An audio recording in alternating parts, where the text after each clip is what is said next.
Paano nga ba mag-join na sa CapCut Creator o itong mga requirements? Punta kayo sa template, pindutin nyo lang yung template, tapos punta kayo sa search bar, then tatype nyo yung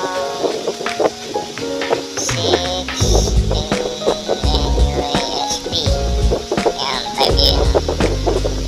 Pagkatapos yan, pindutin nyo lang yung code recognize. Pagkatapos yan, mapupunta kayo sa apply na.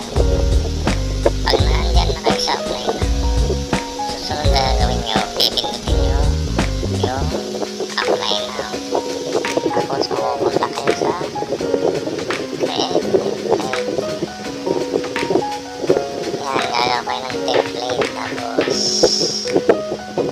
may oras o days para ma-approve kayo.